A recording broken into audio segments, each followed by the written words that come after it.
I've been birding in the Victoria area for about 20 years, and for the last 18 I've lived out here in Saanichton, so I come down to Island View Beach fairly regularly.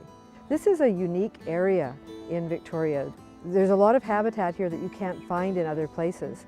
So it's not a matter that the birds can just pick up and go elsewhere. This is the spot for many of these birds.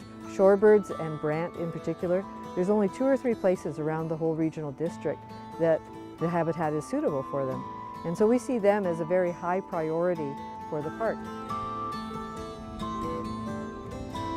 Island View Beach is known for its beaches, its paths, its natural beauty, birds and dogs. And with the increase of dogs and dog walkers, well, some people are becoming more concerned. It seems like every year there are more and more dogs and people walking up the beach and throughout the parkland. I've been a birder for 13 years and a proud owner of 2 Newfoundland dogs who love the water. So we find that Island View Beach in recent years has been full of dogs everywhere, but not enough for the birds and for nature. So we figured that there should be a good balance between the two. This has become a de facto dog park.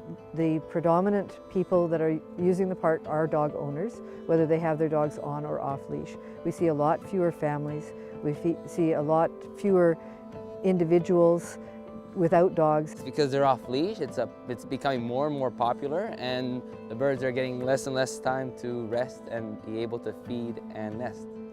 Current rules, not the new plan, the old plan, says that dogs must stay on the trail and under control, with a few exceptions around the park where they were allowed to be off leash.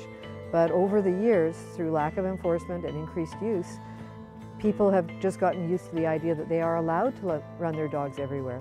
And that is one of the big issues that's going to be hard to resolve, is to say, yeah, you've been doing it, but you weren't supposed to be doing it, right? And now we have to try and roll things back a little bit. I would like to apply personally as the rule, firstly, to have good signage for education, to make sure people are aware of the wildlife and nature around them, and then to apply some conditions that will help nature but still be inviting for the dogs. The plan that they proposed to the CRD board in December did have an area of the park that was off limits to both people and dogs. We thought that was a great idea. It's at the north end of the park, also forming a bit of a buffer with the Saanich Nation land to the north. So if we could cut that area off and clearly label with signs and penalties to be imposed, that's how people are going to follow. The inland part, the shrubbery, the trees that are here.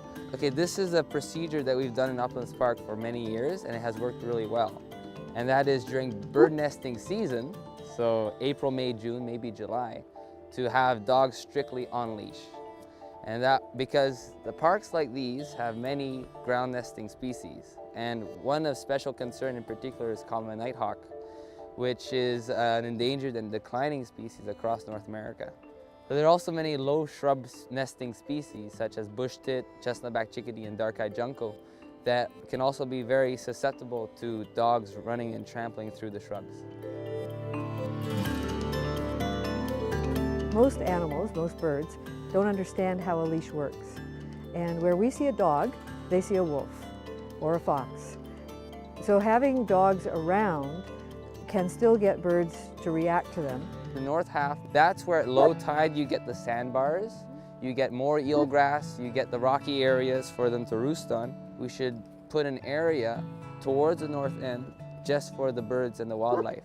And what will that also do is discourage people from walking all the way out to the tip of Saanich and Spit, which is also an important wildlife and bird area. What a lot of people don't understand, that the First Nations do actually have rights all the way down to the ocean floor here. It's not just the high tide line. So the beach along the First Nations area is also technically off limits to dogs. The CRD's park strategy priority is the protection of natural values. So that really has to be taken into consideration. Right now in the spring of 2017, both the advocates for the dog lobby and the environmental advocates are working together to see if they can come up with some compromises to suggest to the CRD for a more balanced park plan.